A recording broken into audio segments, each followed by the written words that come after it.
श्री राधे राधे। शांति की खोज। सागर के वक्षस्थल पर उड़ती हुई लहरों को देखकर हम सोचते हैं, ओहो, सागर कितना शुद्ध है, कितना चंचल है। पर कदाचित हम उसी समय सागर के भीतर प्रवेश कर देख पाते तो हमें दिखता कि इन तरंगों से कुछ ही दूर नीचे जाने पर समुद्र का गर्भ तो बिल्कुल शांत है।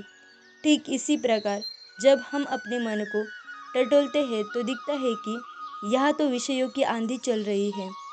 किंतु यदि मन के भीतर प्रवेश करते, मन जिस परमात्मा के आधार पर अवलंबित है, उस परमात्मा को छूने लगते, तब अनुभव होता कि यहाँ तो अखंड शांति छाई हुई है।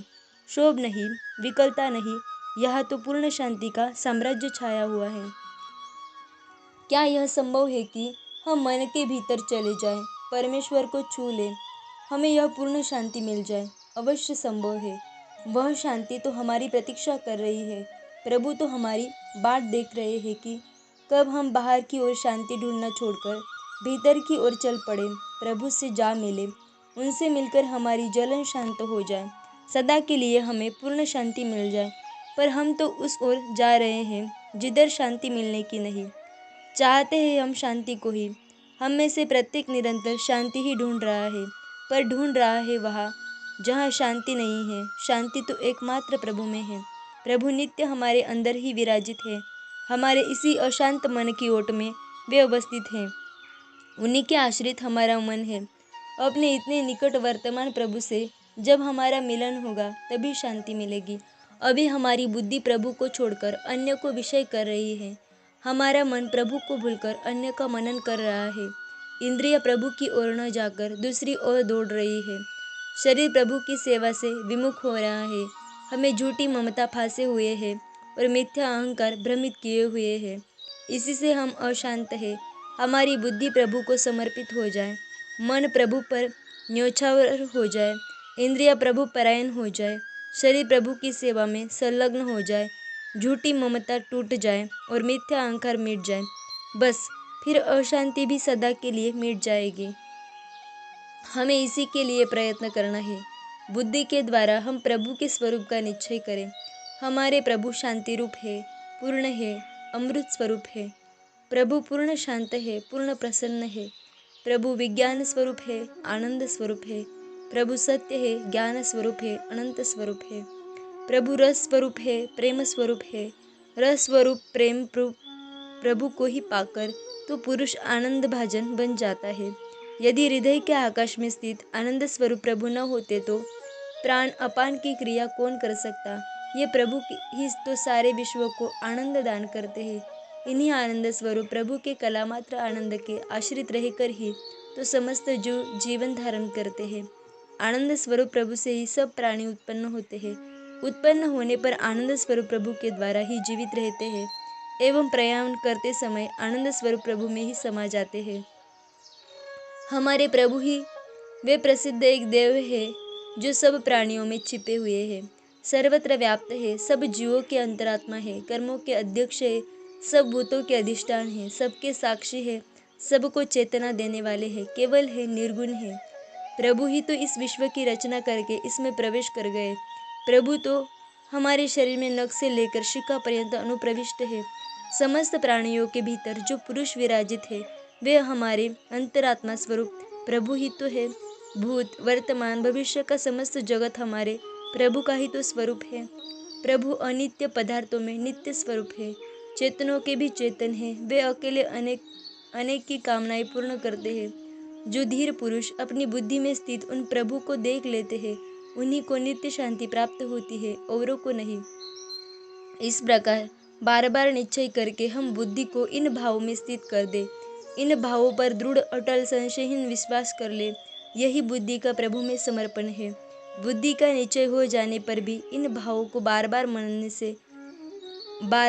से मनन करने की आवश्यकता है, क्योंकि हम देखते हैं बुद्धि से हमें यह दृढ़ निश्चय रहता है कि जिधर सूर्योदय होता है उधर ही पूर्व दिशा है। किंतु यदि हमें दिशा का भ्रम हो जाए तो मन को, नेत्रों को यह अनुभव होता है कि सूर्योदय तो पश्चिम, दक्षिण या उत्तर में हुआ है। दिशा भ्रम की दशा में कल्पना करें जहाँ हम कभी पहले नहीं गए, ऐसे किसी अपने घर में पूर्व की ओर यदि हमें जाना होता है तो हम मन की प्रतीति की अवहेलना कर देते हैं। जिधर सूर्योदय हुआ दिखता है उसी ओर चल पड़ते हैं। साथ ही बार बार इधर सूर्योदय हुआ है, इधर ही पूर्व है, इधर ही हमारा घर है, यह बात हम अपने भ्रांत मन को समझाते हुए चलते हैं, अन्यथा पद भूल जाने की संभावना है। ठीक ऐसे ही बुद्धि में प्रभु के स्वरूप का निश्चय हो जाने पर भी उसके मनन की अधिकाधिक स्मरण की आवश्यकता रहती है। नहीं तो विषयों के बाजार में दौड़ते हुए मन के लिए पद भूल जाना साधारण बात है। हमें चाहिए प्रभु के उपयुक्त स्वरूप का खूब मनन करें। मनन करते करते मन तदाकार हो जाए, यही मन का प्रभु पर न्योछावर हो जाना है। मन प्रभु में तन्मय हो जाने पर तो इंद्रियां अपने आप उनमें लग ही गई। पर इससे पूर्व हमें इंद्रियों को प्रभु की ओर मोड़ना पड़ेगा। हमारे नेत्रों के सामने जो भी रूप आवे हम अनुभव करें यह तो हमारे प्रभु का ही रूप है, हमें प्रभु के ही दर्शन हो रहे हैं। कानों में जो भी शब्द सुन पड़े हम ये सोचें यह तो हमारे प्रभु बोल रहे हैं, हमें प्रभु के शब्द सुन पड़ रहे हैं। नासिका में किसी प्रकार की गंध आवे हम अनुभव करें कि इस गंध के रूप में प्रभु ही व्यक्त हो रहे हैं। कैसा भी स्पर्श प्राप्त हो यह प्रतीत हो कि हमें प्रभु का ही स्पर्श प्राप्त हो रहा है। रसनेन्द्रिय जिस रस का स्वाद ले उसके लिए हमें यह भान हो कि रस रूप में प्रभु ही हमारे आस्वाद्य बने हुए हैं। ऐसा कर लेना ही इंद्रियों को प्रभु परायण बना देना है। वाणों के द्वारा भी प्रभु की सेवा ही हो। चिथड़ा लपेटे रहा का भिखारी मिलने आवे, हमें अनुभव हो कि प्रभु पधारे हैं तथा हम आगे बढ़कर अमृतमयी वाणी से उनका यथायोग्य स्वागत करें। इसी तरह कदाचित सम्राट पधारे तो हमें यह अनुभव हो कि जो प्रभु चिथड़े लपेटे आए थे वे ही सम्राट बनकर आए हैं। सम्राट की सेवा तो उनके अनुरूप ही होनी चाहिए, पर उस भिखारी में एवं इनमें आभ्यंतरिक आदर भाव, अपनत्व एवं प्रेम का तिल मात्र भी तारतम्य नहीं हो।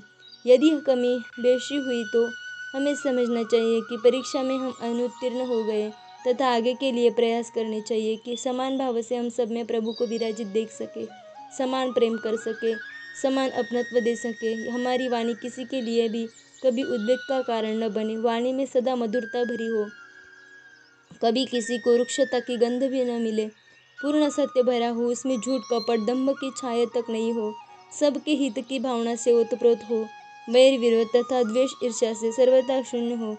इस कसौटी पर कसी हुई वाणी ही हमारे मुंह से आवश्यक व्यवहार के समय जगत रूप प्रभु की सेवा के लिए निकले तथा इसके अतिरिक्त समय में भी निरंतर प्रभु के स्तवन, विशुद्ध प्रार्थना, प्रभु के स्वरूप के प्रवचन, गुण वर्णन आदि में ही वाणी डूबी रहे। यह हो गया तो हम समझे कि वाणी भी प्रभु की ओर मुड़ गई।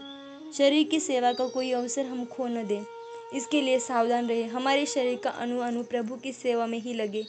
अनेक रूपों में प्रभु हमारी सेवा लेने के लिए उपस्थित होते हैं। कभी जेठ की दोपहरी में केवल पानी पिला देने के लिए कहते हैं, कभी पथ के किनारे अंधे बने हुए खड़े पथ दिखा देने के लिए प्रार्थना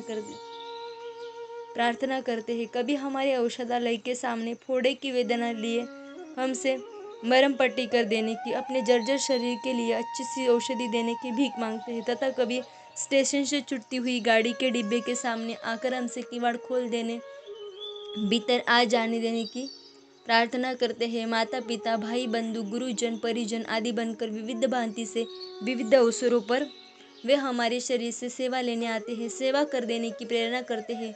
पशु पक्षी, कीट पतंग, वृक्ष लता बनकर भी हमारे सामने आते हैं, हमें सेवा का अवसर देते हैं। दिन भर में न जाने कितनी बार किन किन रूपों में आते हैं और हमें धन जन से नहीं, केवल शरीर मात्र से संपन्न होने वाली अपनी सेवा का मौका देते हैं।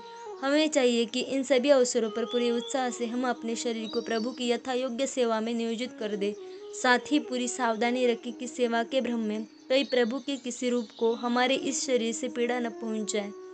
उपर्युक्त चारों बातें यदि हो गई, बुद्धि प्रभु के स्वरूप में स्थित हो गई, मन प्रभु में तन्मय हो गया, इंद्रियां प्रभु में लग गई, शरीर सेवा में समर्पित हो गया, तब फिर तो इनका अनिवार्य परिणाम यह होगा कि झूठी ममता टूट जाएगी, मिथ्या अहंकार विलीन हो जाएगा।